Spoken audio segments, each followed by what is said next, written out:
Donc, ce matin, on va parler des laits. Les laits. Et déjà, on va voir c'est quoi le lait. Le lait qu'on va parler ce matin, on va parler d'un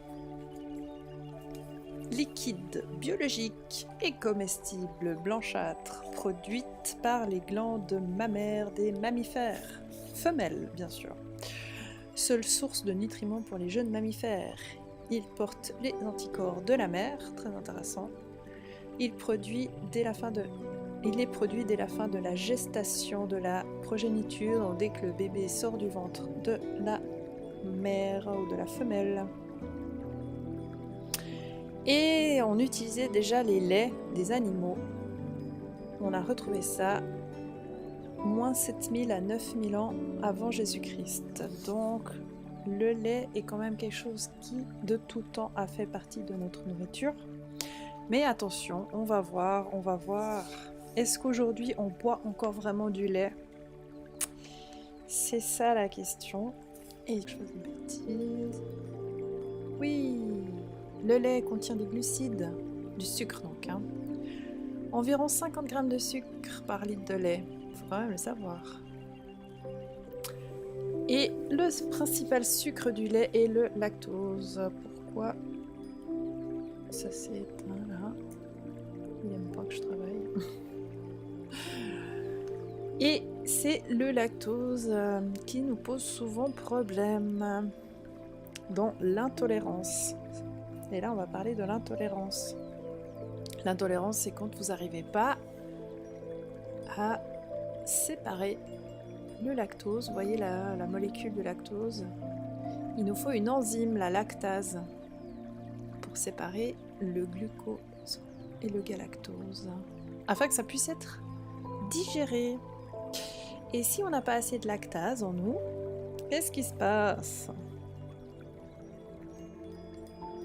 Ça veut dire que dans tous les laits, il y a du sucre. Alors attention, on va justement parler des différents types de lait.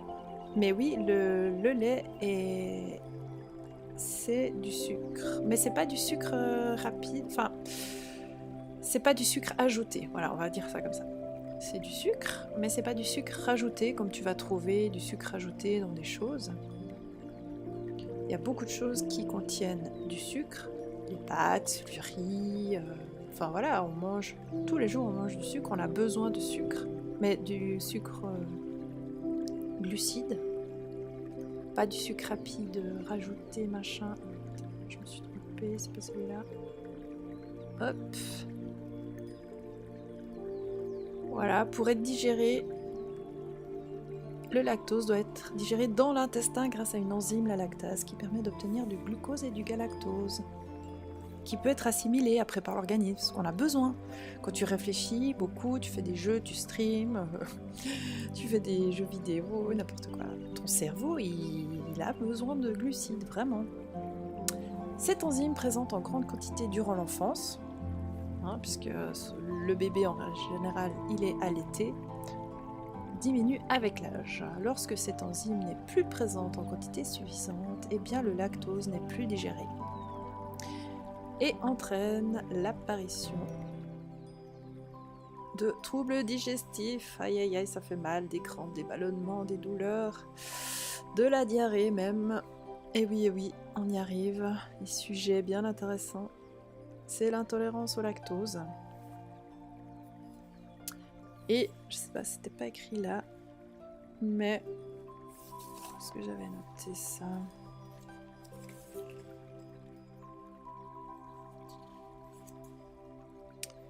Ce qu'il faut savoir, c'est que 75% de la population sont intolérants au lactose, les amis. Et oui. En fait, si vous regardez dans les autres cultures, justement en Asie, surtout en Asie, un petit peu en Afrique aussi, les adultes ne boivent pas ou rarement du lait. Ils ne le supportent pas. C'est ici en Occident qu'on a gardé, nous les adultes, beaucoup plus longtemps cette enzyme, cette habitude de boire du lait.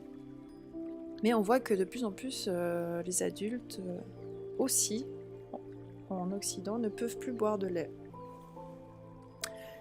Et le lait contient aussi des graisses, des lipides. Hop. Les matières grasses représentent entre 35 et 45 grammes par litre de lait. Cette teneur varie en fonction de l'alimentation et de la race. Donc de la race, ça peut être vache, brebis, chèvre, etc. On va voir plus tard. Des différences qualitatives, quantité d'acides gras polyinsaturés existent également, notamment en fonction de la composition de la ration. Qu'est-ce que l'animal va manger? Voilà, on voit, il y a des fois prairies, foin, enfin voilà. Le lait renferme plus de 400 acides gras différents. Les acides gras saturés représentent environ 65% du total, contre 35% pour les insaturés. Parmi les principaux présents, on peut citer les acides gras à chaîne courte, comme l'acide myristique. Bon, je connais moins ça. L'acide palmitique, l'acide stéarique, ainsi que l'acide oléique. Mais on va pas parler ça. Le lait contient également du cholestérol. Ouais, bon, on en parle du cholestérol. Non, on va pas en parler. Hop là, ça, je peux enlever. Les mammifères en général arrêtent de boire du lait quand ils sont sevrés. Exactement. L'homme a-t-il besoin d'en boire quand il n'est plus nourrisson du coup? Oui, c'est la grande question. Bah justement, comme je disais, ça fait des millénaires que l'homme, l'être humain, boit du lait de l'animal. Mais la question, c'est est-ce que réellement on boit encore du vrai lait de l'animal? Et ça, on va le voir plus tard, parce qu'il existe tellement de types de lait. Et en fait, finalement, est-ce que ce qu'on boit actuellement, ce qui est noté lait de vache, est-ce que c'est vraiment encore du lait de vache? Les amis, moi je vous dis que franchement, ça fait peur. Ça fait peur ce qu'on boit. Et puis, je pense pas que l'homme a besoin de boire du lait. C'est pas un besoin vital. Hein, on peut très bien s'en passer. Des gens ne boivent plus de lait. Mais le lait, bah, comme c'est très sucré, hein, c'est très addictif. Hein, je le vois aussi. Il y a vraiment aussi des personnes qui sont addictes au lait, faut le dire, vraiment. Parce que c'est du sucre. Oui, oui, oui. C'est comme le miel, le chocolat. Voilà, c'est une addiction, on peut dire ça. Tac. On va parler aussi. Alors, il contient donc des glucides, lipides, protéines, donc il contient tout. Le lait, c'est quand même un aliment très complément, enfin très complet, on va dire. Super important, surtout pour les nourrissons, mais les petits enfants aussi, parce que le sevrage, en fait, en Occident, se fait très tôt, 3 mois, 6 mois, voire une année. Mais réellement, le sevrage devrait se faire entre... En tout cas, avant qu'on puisse avoir n'importe quoi comme nourriture accessible, que c'était difficile pour la mère d'avoir de la bonne nourriture, la mère allaitait son enfant, ça pouvait être jusqu'à 3 ans, 5 ans. On pense même, certains ont retrouvé jusqu'à 8 ans. Mais c'était pas un allaitement comme tu vois les bébés qui allaitent 3 fois par jour, quoi. Enfin, même 10 fois par jour. Mais bon, c'est pas comme dans Game of Thrones, pour ceux qui ont la ref. Petite scène bien des gosses. Ça, c'était vraiment horrible. L'allaitement d'un semi-adolescent, je dirais. Non, mais non, je veux pas en parler, ça me dégoûte. Il contient des protéines. Un litre de lait amène environ 32 grammes de protéines.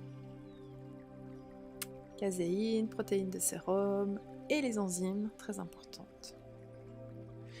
Qu'est-ce qu'on peut dire? Est-ce que c'est important? Voilà, les caséines sont des grosses protéines qui coagulent pour faire le caillé. Ce sont elles qui jouent dans la fromageabilité du lait. Aïe. Il existe plusieurs types de caséines. Bon voilà. Les protéines du sérum sont celles que l'on trouve dans le petit lait. Elles sont solubles et composées de alactalbumine, lactoglobuline. Bon voilà, on va pas entrer dans le sujet de tous ces termes. Par contre, on peut voir que certaines protéines de lait, donc les caséines et la bêta-lactoglobuline sont les plus incriminées dans l'apparition d'allergies aux protéines de lait de vache. Les allergies qui ne sont pas donc l'intolérance, vraiment la différence. L'allergie, les gens commencent à avoir de l'eczéma. Les bébés, enfin les petits-enfants ont de l'eczéma. Et ça serait donc la faute de ces protéines. Le lait contient aussi des oligoéléments et des minéraux. Du calcium. Voilà, minéralisation osseuse, contraction musculaire, coagulation, voilà, Et puis du potassium, du sodium, du zinc. Bien sûr que le lait, le vrai lait, on va avoir la différence, contient d'excellentes choses. Des vitamines aussi.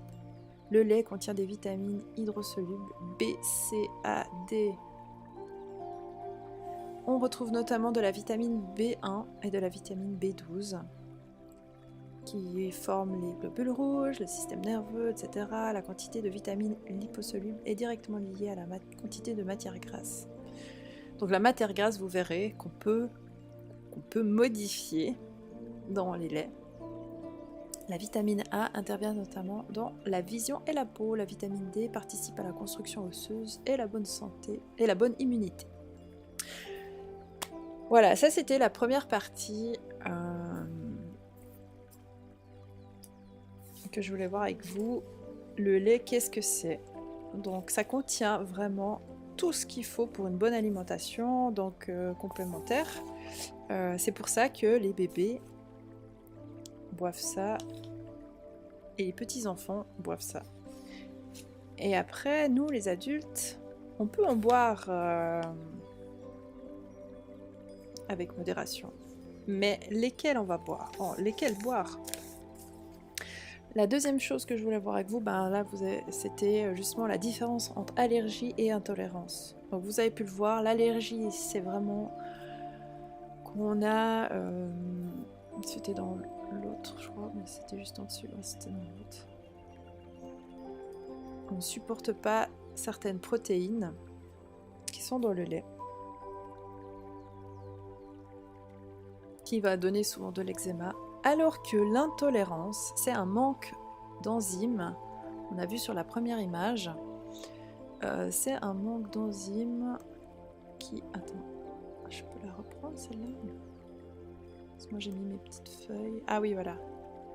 Qui coupe ici le lactose pour faire deux sucres différents. Le sucre du glucose et le sucre du galactose. Et ça va donner plutôt des problèmes digestifs. Mais il y a quand même 75% de la population qui sont intolérants au lactose. Donc ça veut bien dire ce que ça veut dire. Je veux dire, voilà. Est-ce que l'adulte est vraiment fait pour boire du lait? À chacun d'y répondre personnellement. On va parler de l'écrémage. Écrémer. L'écrémage consiste en une centrifugation du lait afin de séparer, déjà là on va toucher au lait, séparer les graisses du lait. Constituant la crème et le lait maigre qui ne contient presque plus de matière grasse, la crème du lait est ensuite utilisée pour la production, pour faire du beurre ou de la crème. Et là, il y aura déjà 3 familles de lait au niveau de l'écrémage, enfin on va dire 4, parce que le premier, c'est le lait écrémé, donc on sort complètement toute la crème de ce lait. C'est le lait qui est... alors, je crois qu'en France, c'est à peu près les mêmes couleurs. Euh, Mais le lait euh, écrémé, ici en Suisse, il est vert. Il a vraiment 0,5% de matière grasse. Je sais pas s'il a encore du goût, moi je le bois jamais, c'est assez rare que les gens prennent ça. Le deuxième, c'est le lait demi-écrémé. On enlève une bonne partie de la crème. C'est le lait bleu. Normalement en France, c'est aussi le lait bleu, qui est à 1,5-1,8% de matière grasse. Et ça, en France par exemple, c'est 86% de la population qui consomme ce lait-là.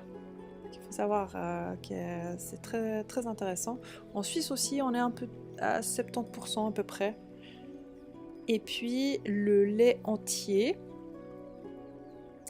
Et là, on a deux types de lait entier. On a le lait entier avec 3,5% de matière grasse. Donc là aussi, en fait, on va enlever le gras et on va remettre la quantité pour arriver à une pour le standardiser. Là, on le voit après standardiser. Donc, et puis le quatrième lait qu'on entend moins parler, c'est celui qu'on ne fait rien. Voilà. Bah, il y a une vache, des fois, voilà, son lait sera à 3,5% de matière grasse, puis une fois, elle sera à 4%, et puis voilà. Puis on va pas standardiser, on va pas toucher. On va le laisser au naturel. Ah, le demi est bleu. En tout cas, en Suisse, le demi est bleu, et il me semble qu'en France, c'est pareil. C'est souvent 15 à 18 grammes de matière grasse par litre de lait. Le vert, j'ai pas souvenir d'en avoir croisé souvent. Ouais, c'est assez rare. C'est vraiment celui où t'enlèves presque tout. Genre, c'est pour des gens qui aiment pas boire le gras. Je sais pas, des fois, il y a des modes comme ça. Il faut enlever le gras et puis... alors que c'est complètement... pardon. Stupide, mais voilà. Et puis, on voit ici, standardisé, justement, c'est le taux de matière grasse présent naturellement dans le lait, bah, qui est variable. Ah, bah, ça fait partie de la vie, quoi. On est tous différents, les vaches sont différentes, ça dépend de la race bovine, l'alimentation, les saisons. Est-ce que quand on tire son lait au printemps, en été ou en automne? Le lait de consommation, quant à lui, possède souvent un taux de matière grasse qui a été ajusté volontairement à un certain pourcentage. Donc, c'est vraiment... c'est comme les fruits et les légumes calibrés, quoi. Là, on se retrouve dans une sorte de standard. On veut que ça soit normal. Voilà. Il faut que tout soit normal. L'ajustement se fait en mélangeant du lait entier et du lait écrémé jusqu'à l'obtention du taux de matière grasse souhaité. Donc on va mélanger les laits pour arriver à ce soit 3,5%, soit ce 1,5%. Donc voilà, ça c'est les trois grandes familles de lait, on va dire 4 avec celui qui est naturellement, voilà. L'homogénéisation, on va en parler plus tard. Ce sera le thème de la fin. Et puis ensuite de ça, on va retrouver le lait cru, on va en parler plus tard, mais on a le pasteurisé UHT. Et j'ai découvert en fait en France, je ne sais pas si là on en parle, il y a un traitement qui se fait qu'on n'a pas en Suisse. Ah voilà, on va en parler. La stérilisation. Il s'agit d'un lait au goût brûlé trouvable en France il y a quelques années. Je ne sais pas si ça se fait toujours en France. La stérilisation, en fait, c'est pas... Ouais, on pourrait dire c'est le pire que tu puisses faire. Qui consiste à chauffer le lait à 110-120 degrés pendant 10 à 20 minutes. Et un autre traitement thermique qui n'est cependant pas pratiqué en Suisse parce qu'il provoque une altération du lait beaucoup plus prononcée que le chauffage UHT. Il est encore pire que le UHT. Là, je m'emballe. Là, je suis partie, là. Le lait stérile, ça doit être spécial car pareil, je n'ai pas croisé. Ouais, c'est assez rare, mais je sais pas si ça se fait toujours. On va voir maintenant. Donc le premier, c'était la stérilisation, le pire du pire. Le deuxième pire du pire, mais c'est celui que tout le monde boit, c'est le lait UHT. Moi aussi. Ah, mais attends, je peux me baisser là? Est-ce que ça augmente? Ah, miracle! Pardon. Oui, tu vois. Voilà, c'est moi, je découvre des trucs en live encore. Le traitement UHT. Apparemment, alors ça je savais pas, mise au point en Suisse, alors je sais pas si ça a été inventé en Suisse ou si c'est parce qu'en Suisse on l'a appliqué à partir de 1951, bref, peu importe. C'est vrai qu'en Suisse on est des gros consommateurs de lait, je sais même pas si c'est pire qu'en France, mais en tout cas on se ressemble assez. Le procédé UHT fut une véritable révolution dans l'industrie laitière, bien sûr. On verra pourquoi. Ouais, ça veut dire upérisation haute température, ultra haute température. Le principe, c'est que le lait est porté à une température très élevée, entre 140 et 150 degrés, pendant 2 à 5 secondes. Le produit est considéré comme stérile et un grand nombre d'enzymes sont inactivées. Alors bon, bien sûr, l'avantage. Pourquoi on a fait ça? Le grand avantage. Moi, j'ai un peu la lumière qui est trop forte, mais bon, j'espère que ça ira. Le grand avantage, bien entendu, c'est la conservation. Trop bien, on peut conserver le lait 3 mois, voire plus 6 mois même. Quel gros avantage. Pour nous, les consommateurs, bien sûr. On pense à nous, bien sûr. Mais aussi pour les distributeurs, bien sûr, bien sûr. Le lait se conserve sans problème à température ambiante. En plus, il se conserve à température ambiante, pardon. Mais, quelle magie! Bien sûr, ça a été une révolution. Voilà, tout le monde était content. Même après la date d'expiration, c'est vrai? Je sais pas. En fait, oui, permettant de réduire de manière drastique les coûts logistiques de stockage. Donc, ça a fait baisser le prix du lait, ça a permis que tout le monde puisse avoir accès au lait, parce que sinon il fallait aller directement à la laiterie en fait. Curieusement, à l'heure du développement durable, on le retrouve fréquemment en train de remplir inutilement les frigos de certains grands magasins. Et oui, en fait là ils expliquent que même que c'est un lait qui se conserve hors frigo, on va le retrouver dans les frigos, qui est une aberration. Inconvénients. Alors bon, là ils sont sympas, parce que pour moi l'inconvénient est énorme, mais légère modification du goût. Moi les amis, je vous dis, testez les laits. Faites des expériences. Vous achetez du UHT, du pasteurisé. On va le voir après. Le lait cru, si vous avez la possibilité d'en goûter une fois dans votre vie. Et vous testez, vous goûtez. Franchement, il n'y a pas photo. Les goûts sont complètement différents. Exige un emballage imperméable, à la lumière, ouais, bon voilà. Pour eux, il n'y a que ça comme inconvénient. Non, les inconvénients principaux de UHT et pasteurisé, ça va dénaturer les protéines. Ça va dénaturer 40 à 80% des protéines qui sont dans le lait. Déjà, première chose. Ensuite, on va détruire une grande partie des vitamines. Les amis, on va perdre en fait le cœur du lait, minéraux, vitamines. 20 à 30% des vitamines sont dénaturées et détruites. Et on va détruire aussi les enzymes qui sont dedans. Et la microflore, tout ce qui est positif en fait. En fait, on a... tu sais, c'est comme... Tu trouves une super solution, mais en fait, c'est une fausse bonne solution. Voilà, c'est vraiment la tristesse, quoi. On va parler justement du UHT. C'est en fait ce qui se boit le plus. Donc, 80% de la population boit du lait UHT.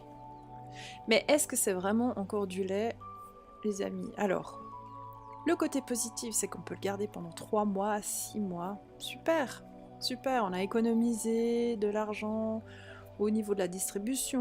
Nous, les consommateurs, on peut le garder. Mais l'inconvénient, c'est qu'il n'y a plus rien dans ce lait. En fait, on a tué le lait. C'est ce que je disais, on perd 40 à 80%, on dénature les protéines à un taux de 40 à 80%. On a 20 à 30% de perte de vitamines. On détruit l'enzyme, les microflores. En fait, pour moi, je vais vous le dire franchement, le lait UHT, c'est du lait mort. Ce lait est mort, les amis.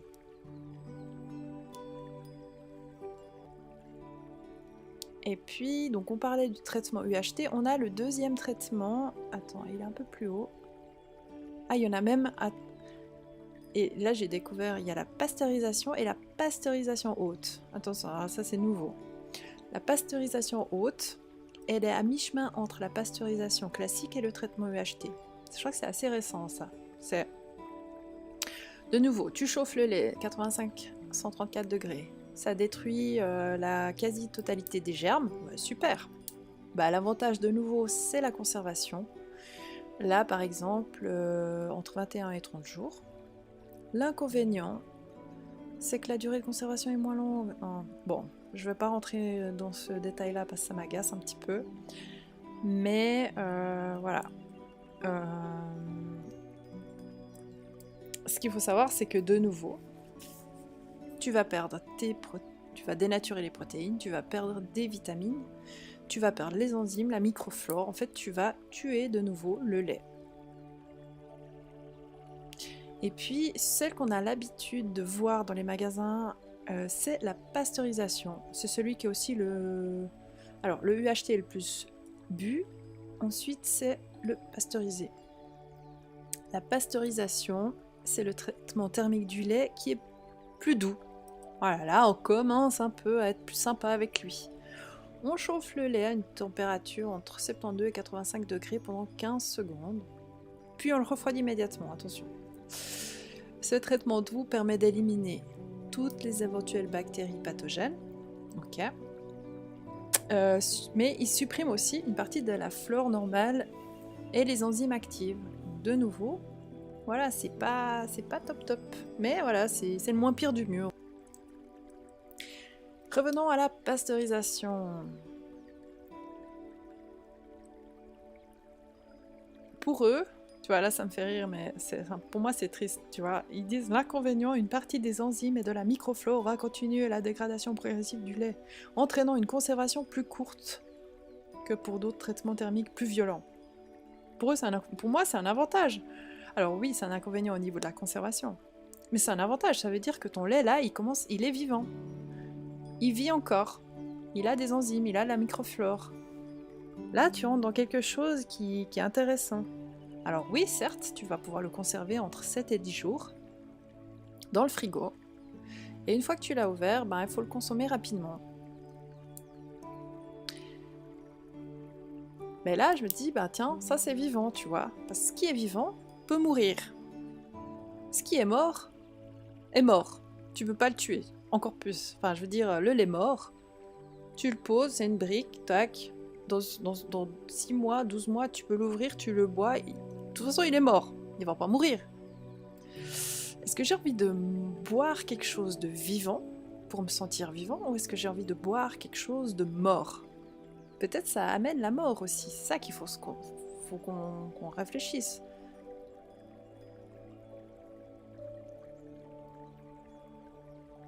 Et on a le lait cru. Mes amis, si vous n'avez jamais bu de lait cru, mais essayez d'aller chez un producteur, allez goûter une fois. Moi c'est toute mon enfance, tu vois, je suis née dans une ferme. Et c'est le goût de mon enfance. Mais c'est spécial, on n'a pas l'habitude. Je peux comprendre, c'est surprenant. Mais juste faites l'expérience une fois. Alors, le lait cru contient des bactéries inoffensives de manière tout à fait normale. Je répète.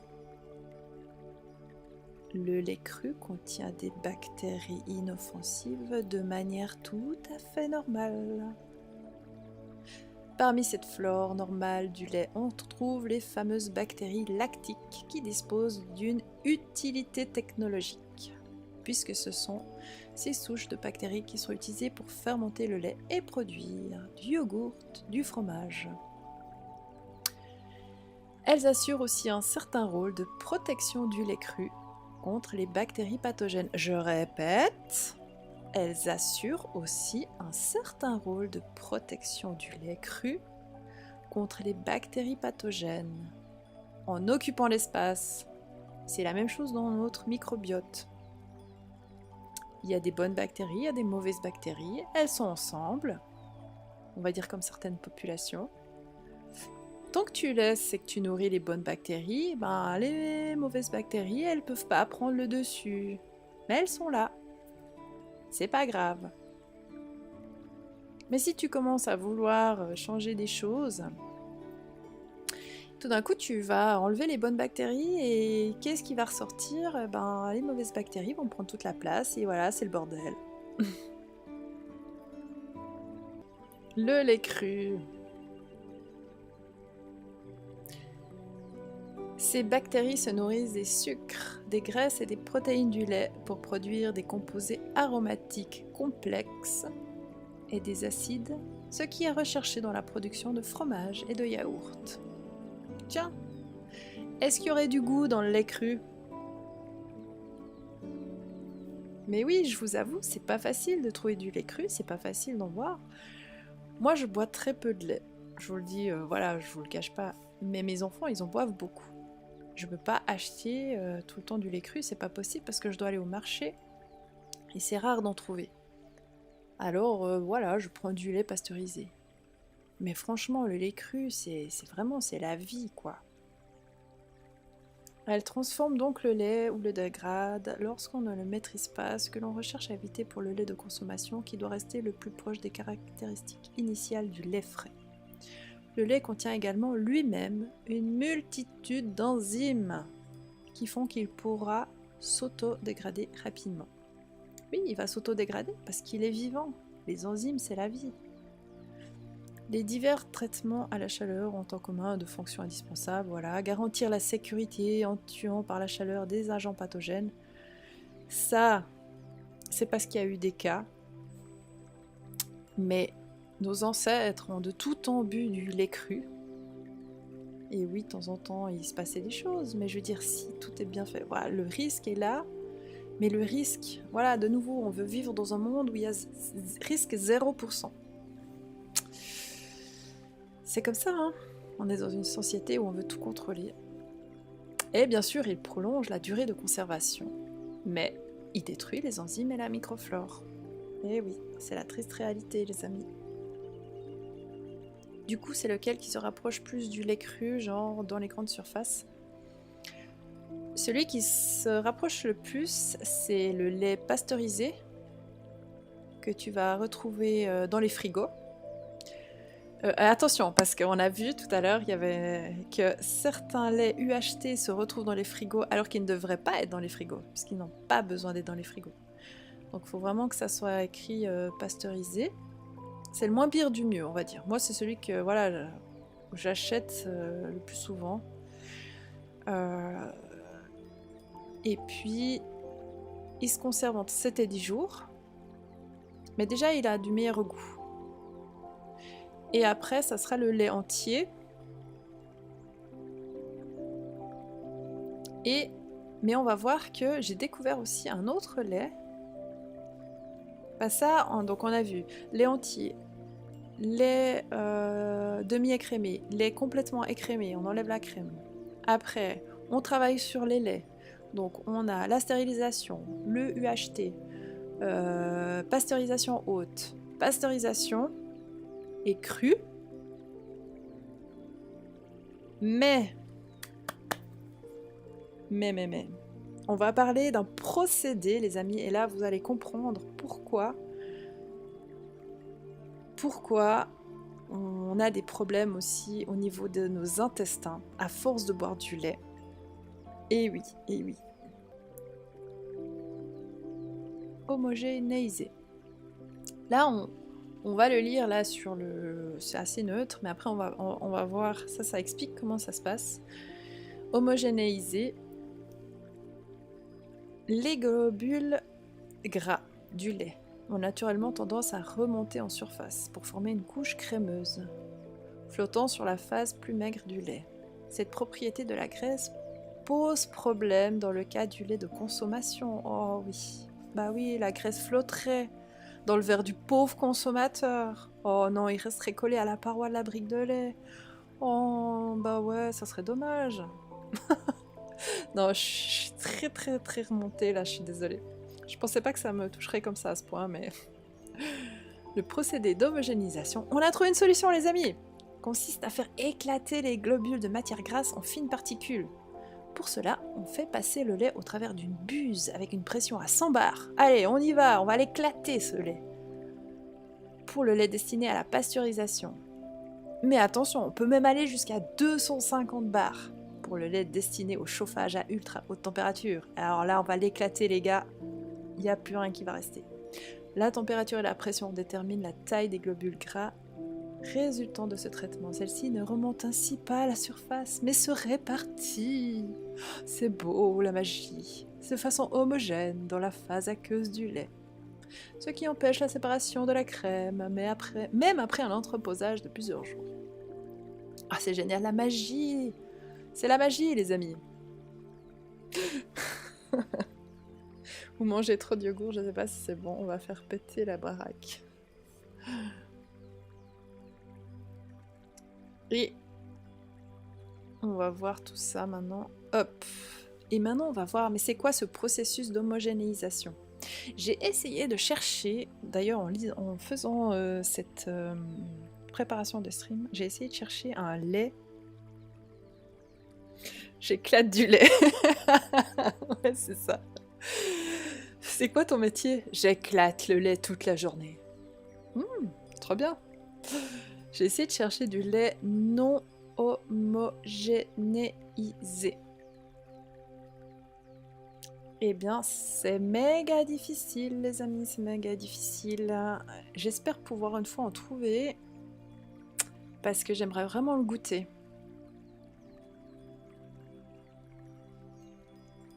Alors, le lait cru est non homogénéisé, mais ce que je veux dire, apparemment, dans certains commerces, tu peux trouver des laits pasteurisés qui n'ont pas été homogénéisés, par exemple. Alors, le lait contient naturellement des globules de gras qui sont plus légers que les protéines, les sucres et les sels minéraux contenus dans la partie aqueuse du lait. Cette graisse a donc tendance à remonter en surface et à former une couche de crème qui, avec le temps, peut se transformer en grains de beurre. Je ne sais pas si ça vous avez déjà vu, c'est vraiment dans le lait naturel, le lait cru, que l'on peut voir ça. Pour éviter cela, les industriels envoient le lait avec un système de haute pression au travers de petites ouvertures afin de réduire les particules de matière grasse. Vous savez, comme quand vous secouez quelque chose, vous mettez de l'huile avec de l'eau et vous secouez très fort. Et ça, plus ou moins, ça se mélange. Il y aura toujours le gras qui va rester mais en toute petite quantité. Puis si vous laissez reposer, eh ben, le gras va souvent remonter à la surface et faire une belle couche. Et ben, c'est exactement ça. Cette haute pression va réduire les particules de matière grasse à un diamètre, attention, de l'ordre du micron. Ça, c'est très important, les amis. Ça, non? Tu peux pas? Ah non, ok. Cette réduction supprime la force ascendante des particules de graisse et se permet au lait de garder dans le temps un aspect homogène. Très bien, on est content. Voilà, il y a même un petit schéma que je trouvais très intéressant. Attendez. La source, c'est Wikimedia, si jamais. Il n'y a pas... Donc... Les petites molécules, les grosses molécules de lait, hop, elles passent là. Qu'est-ce qui se passe ici? Bam, elles sont homogénéisées et on voit, ça fait des toutes petites molécules de gras dans le lait.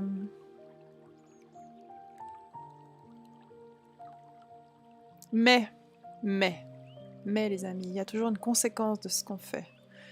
Nous jouons aux apprentis sorciers. Le processus d'homogénéisation du lait dénature sa consistance et modifie son temps de vidange dans l'estomac. Je répète, le processus d'homogénéisation du lait dénature sa consistance et modifie son temps de vidange dans l'estomac. De façon générale, plus un aliment est gras, plus l'estomac le garde longtemps afin de le prédigérer. grâce au suc gastrique les protéines et les lipides avant de l'envoyer dans l'intestin. Ok? Jusque-là, ça va? Vous suivez? Vous êtes tous endormis? J'ai perdu mes viewers. Et... je vous en veux pas. C'est le matin, il faut se concentrer. Ainsi, le temps de vidange d'un lait non homogénéisé, donc normal on va dire, sera plus long, car l'estomac sera en mesure d'identifier le gras qu'il contient. A l'inverse, un lait homogénéisé a une texture aqueuse, qui trompe l'estomac, et son temps de vidange est très court. Et il passe beaucoup plus rapidement dans l'intestin. Je répète, son temps de vidange est très court, et il passe beaucoup plus rapidement dans l'intestin. Toujours là! Trop bien. Allez, debout tout le monde. Et vous restez jusqu'à la fin. Hein. Après, j'ai encore une surprise, il faut que je vous dise. Bon, ceux qui étaient là au début, ils savent déjà, mais c'est pas grave. Vous restez quand même. Les conséquences, les amis. Les conséquences. Oups. Les conséquences de cela sont une moins bonne digestion des protéines laitières au niveau de l'estomac. Première chose. Ces protéines arrivent au niveau de l'intestin et peuvent, moi je dirais même elles peuvent, dans la grande majorité des cas, créer une inflammation, elle-même génératrice d'une hyperperméabilité intestinale. Et bingo! Bah voilà. Et voilà. Je répète, les conséquences de cela sont une moins bonne digestion des protéines laitières au niveau de l'estomac. Ces protéines arrivent au niveau de l'intestin, sans avoir été digérées, et peuvent créer une inflammation elle-même génératrice d'une hyperperméabilité intestinale. Là, ils sont assez sympas. La paroi intestinale, aussi fine qu'une feuille de papier, devient poreuse. Pour ceux qui connaissent ça, un voyage surprise. Toujours là, ouais, merci. Eh oui. Et laisse passer au niveau sanguin des molécules qui activent le système immunitaire, les amis. C'est là que ça devient grave. 80% du système immunitaire est localisé dans l'intestin. De plus, le fin diamètre des globules de gras du lait, on se souvient que c'est transformé en microns. Les globules de gras du lait homogénéisés, de l'ordre du micron, entraînent la possibilité d'un passage plus important de l'intestin au niveau sanguin. Et ils sont sympas, ils pourraient entraîner des élévations des triglycérides ou du cholestérol au niveau hépatique. Ça, voilà. Moi, je ne me suis pas penchée là-dessus.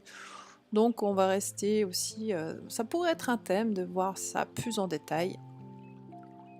Il dort. Ouais. Et ça, qu'est-ce que ça fait comme conséquence? Ça s'appelle le leaky gut. Je vais essayer de l'agrandir. Donc si jamais la source, vous pouvez voir Dr Axe. Le leaky gut, les amis. Une inflammation des intestins. Vous avez sûrement entendu parler de l'intestin irritable. Les conséquences de ça, les amis, c'est que regardez ce petit intestin-là, toutes ces petites valves, ces petits glis là. On a des jointures. Vous voyez sur les côtés, je sais pas si vous... je vous montre que ce côté-là... Hop, attends. Si je mets mon doigt comme ça, je regarde sur la caméra. Non, c'est l'autre côté. J'arrive pas, je suis en miroir, je suis perdue. Bref. On voit que c'est très serré sur les bords. Et on voit ici au milieu, où il y a les petites flèches rouges, en fait, que ça s'ouvre, en fait. Les jointures se séparent. Tu vois? C'est bon, ok, c'est assez bien. Bon, ça va. Les jointures se séparent et elles vont commencer à laisser passer des choses, des nutriments parfois, des médicaments, on voit, attends,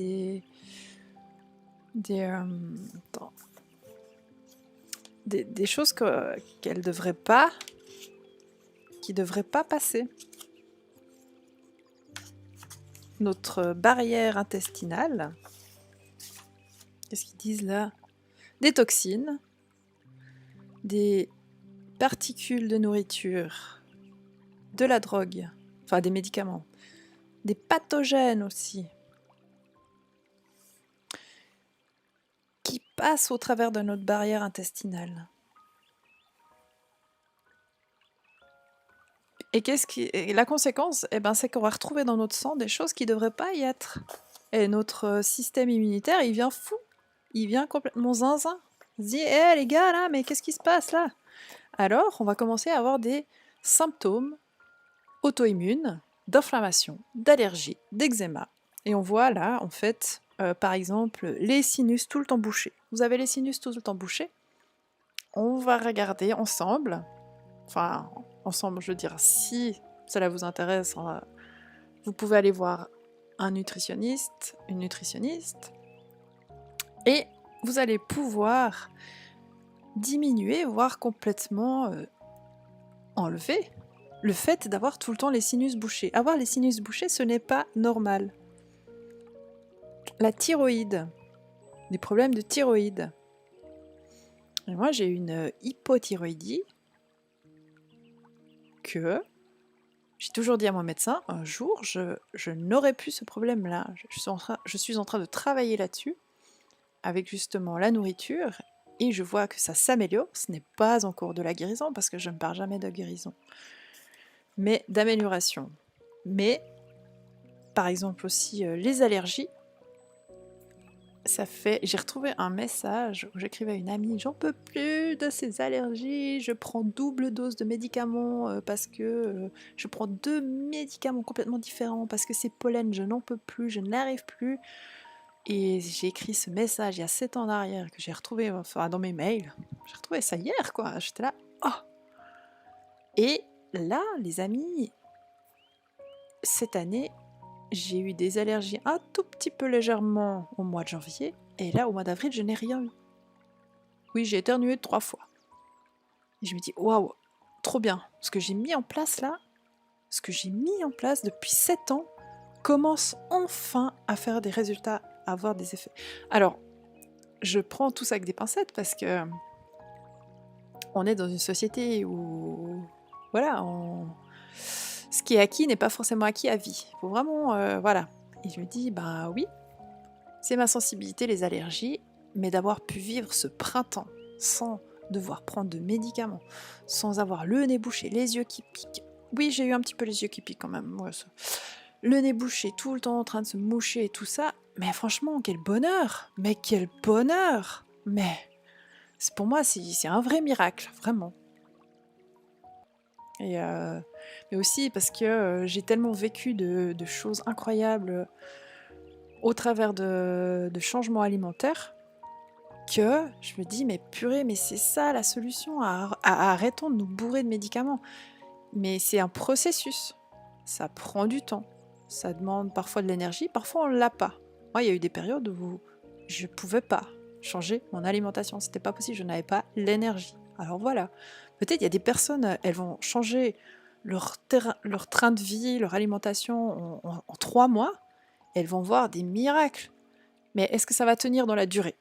C'est ça aussi, tu vois. Il y a un peu des fois le côté ouais, je change tout et tout, ouais, tout. Puis en fait, au bout de 3 mois, elle retourne encore pire qu'avant, et ça fait encore pire des dégâts pour le corps qu'avant.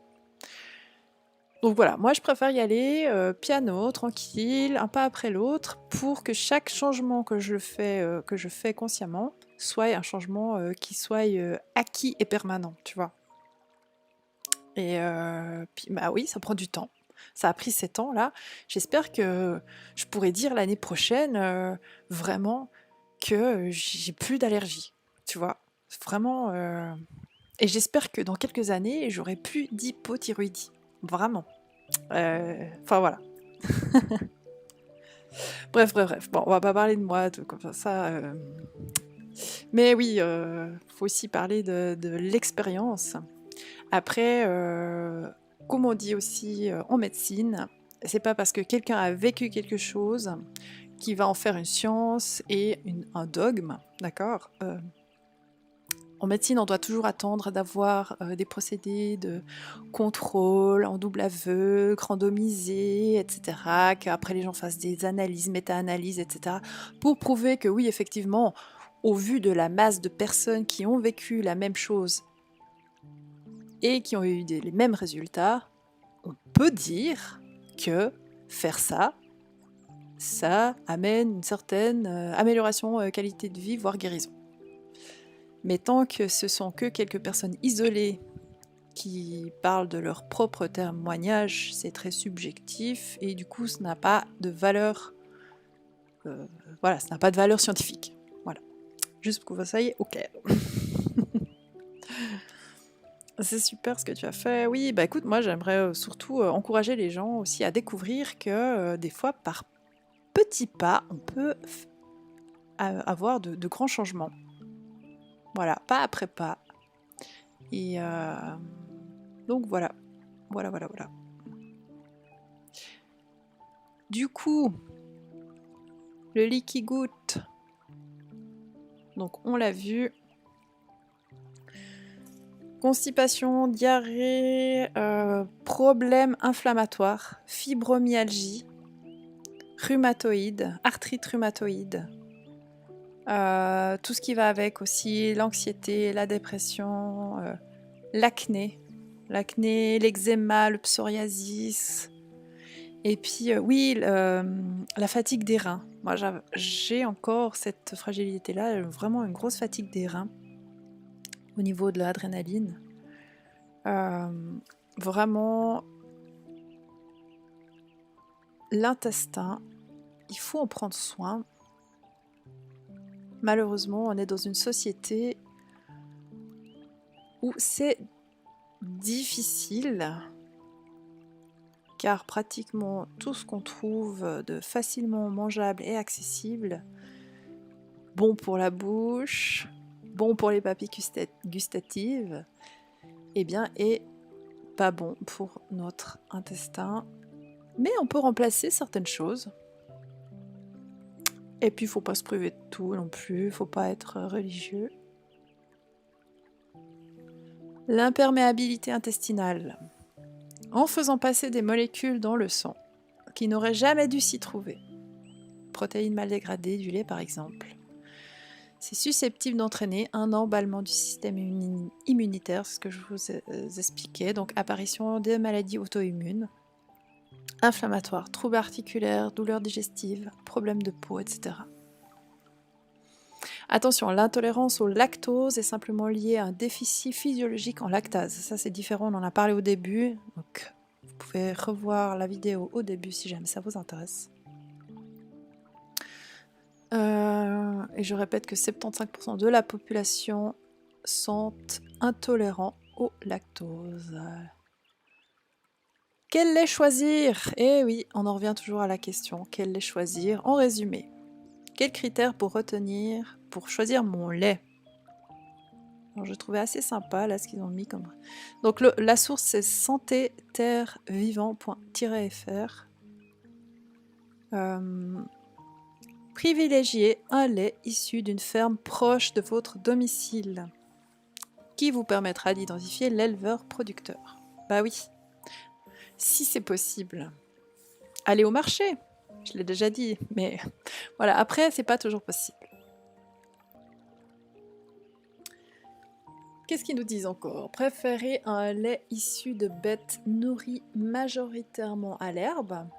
C'est l'assurance d'un lait plus riche en acides gras essentiels, donc le lait vivant, qui contient des vitamines, des protéines, des minéraux et aussi des oméga 3. Et puis c'est aussi meilleur pour l'environnement, moins de soja, de maïs utilisé pour nourrir les animaux et de trucs OGM et je sais pas trop quoi. En cas de problème de santé de type inflammatoire, donc tout ce qu'on a pu voir à l'instant, ou d'excès de cholestérol, ou de triglycérides, et de façon générale, quand c'est possible. Recherchez des laits et des produits laitiers non homogénéisés. Et c'est ça que j'ai cherché en fait justement. Et puis varier les laits, vous pouvez essayer les laits de brebis, les laits de chèvre. En nutrition, la diversité est synonyme d'équilibre. Voilà. Voilà quelque chose de très sage. C'est équilibrer, diversifier votre alimentation. Ne mangez pas que des briques. Voilà, voilà. Donc, je vais repasser en scène principale. Voilà, pour ceux qui me suivent sur YouTube, merci de m'avoir suivi. J'espère que le thème du lait ce matin vous a plu, vous a appris des nouvelles choses, vous a fait envie de découvrir d'autres laits. Et n'hésitez pas à liker et à vous abonner aussi pour la suite des thèmes. Et bien ça, je verrai. En fait, je ne sais pas encore tout à fait, mais on a plusieurs thèmes différents. Donc, merci de m'avoir suivi. Je mets juste une petite fin et je reviens tout de suite pour Twitch.